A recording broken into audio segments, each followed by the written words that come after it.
اللہ رب العالمین فرماتے ہیں لقد کان لکم فی رسول اللہ اسوۃ حسنہ،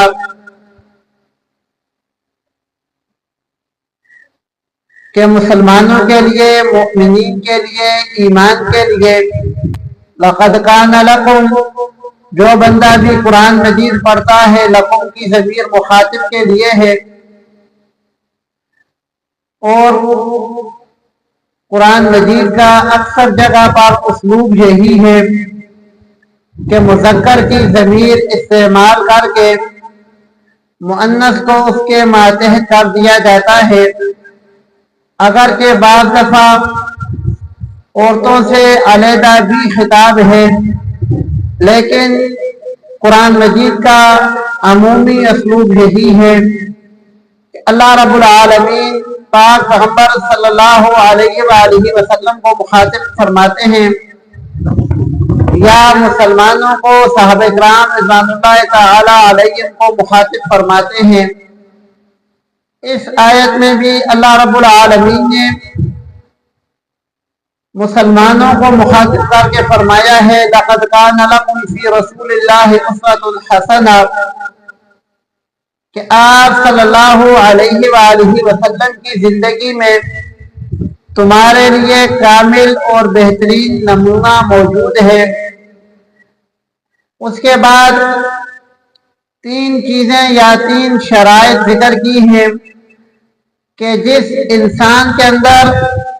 یہ تین شرائط پائی جاتی ہیں، یہ تین چیزیں پائی جاتی ہیں، اس بندے کے لیے آپ صلی اللہ علیہ وآلہ وسلم کی زندگی ایک بہترین اور کامل نمونہ ہے۔ وہ تین شرائط کون سی ہیں؟ لمن کان یرجو اللہ، جو بندہ اللہ سے ملنے کی امید رکھتا ہے، یعنی جس بندے کا یہ ایمان ہے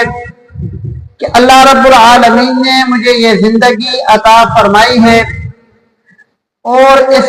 زندگی میں اللہ رب العالمین نے میرے ذمہ کچھ کام لگائے ہیں، کچھ کام کرنے کے ہیں، کچھ کاموں سے بچنا ہے، جو صحیح کام کرنے کے ہیں، جن کے کرنے کا اللہ نے حکم دیا ہے، اللہ رب العالمین ان کے کرنے سے راضی ہوتے ہیں اور ان کے نہ کرنے سے ناراض ہوتے ہیں، اور جن کاموں کو کرنے سے اللہ رب العالمین نے منع کیا ہے، وہ نہ کرنے سے اللہ رب العالمین راضی ہوتے ہیں اور کرنے سے ناراض ہوتے ہیں، اور جو کام کرنے سے اللہ رب العالمین راضی ہوتے ہیں وہ کام کرنے کس طریقے سے ہیں؟ تو میرے بھائیوں،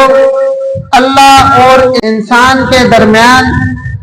واسطہ اور تعلق نبی کریم صلی اللہ علیہ وآلہ وسلم کی ذات ہے،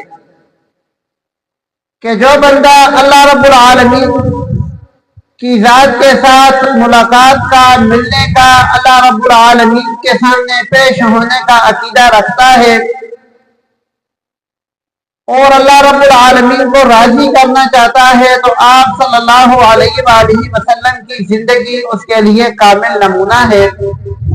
آپ صلی اللہ علیہ وآلہ وسلم کی زندگی کو دیکھ کر ایسی زندگی گزاریں۔